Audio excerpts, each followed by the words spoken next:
1963 সালের 28 অক্টোবর যুক্তরাষ্ট্রের ইতিহাসে এক অবিস্মরণীয় দিন। সেদিন ওয়াশিংটনের লিংকন মেমোরিয়ালের সিঁড়িতে দাঁড়িয়ে এক অসামান্য ভাষণ দিয়েছিলেন যুক্তরাষ্ট্রের নাগরিক অধিকার আন্দোলনের নেতা মার্টিন লুথার কিং, যা আই হ্যাভ এ ড্রিম নামে খ্যাত। পৃথিবীর ইতিহাসে এটি শ্রেষ্ঠ ভাষণগুলোর একটি। প্রেসিডেন্ট আব্রাহাম লিংকনের স্মৃতিসৌধের সোপানে দাঁড়িয়ে লুথার কিং শুনিয়েছিলেন তার স্বপ্নের কথা। বলেছিলেন তিনি এমন এক দেশের স্বপ্ন দেখেন যেখানে সবার নাগরিক অধিকার হবে সমান, সাদা আর কালো মানুষের কোনো বিভেদ থাকবে না। একটি সাদা শিশু দ্বিধাহীনভাবে একটি কালো শিশুর হাত ধরে হাঁটবে। I have a dream that one day on the red hills of Georgia,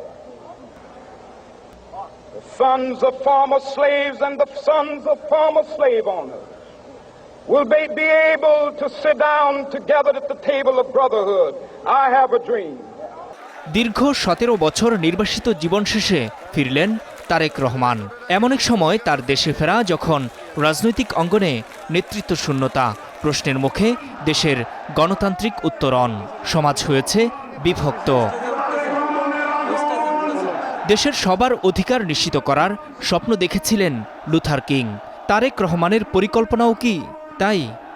প্রিয় ভাই বোনেরা, মার্টিন লুথার কিং নাম শুনেছেন না আপনারা? নাম শুনেছেন তো আপনারা? মার্টিন লুথার কিং, তার একটি বিখ্যাত ডায়লগ আছে, আই হ্যাভ এ ড্রিম। আজ এই বাংলাদেশের মাটিতে দাঁড়িয়ে আপনাদের সকলের সামনে আমি বলতে চাই, বাংলাদেশ জাতীয়তাবাদী দলের একজন সদস্য হিসাবে আপনাদের সামনে আমি বলতে চাই, I have a plan for the people of my country, for my country.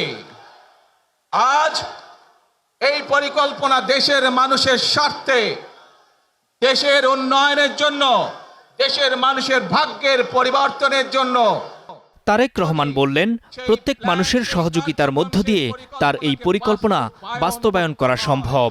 প্রিয় ভাই বোনেরা, এই জনসমুদ্রে যত মানুষ উপস্থিত আছেন, এই সারা বাংলাদেশে গণতন্ত্রের শক্তি যত মানুষ উপস্থিত আছেন, প্রত্যেকটি মানুষের সহযোগিতা আমার লাগবে। আপনারা যদি আমাদেরকে সহযোগিতা করেন, ইনশাআল্লাহ আমরা আই হ্যাভ এ প্ল্যান বাস্তবায়ন করতে সক্ষম হব। দেশের গণতান্ত্রিক উত্তরণের এই ক্রান্তিকালে যখন জাতীয় ঐক্য খুব বেশি প্রয়োজন, তখন সবার অধিকার নিশ্চিত করার কথা বললেন তারেক রহমান। নূর মোহাম্মদ, স্টার নিউজ।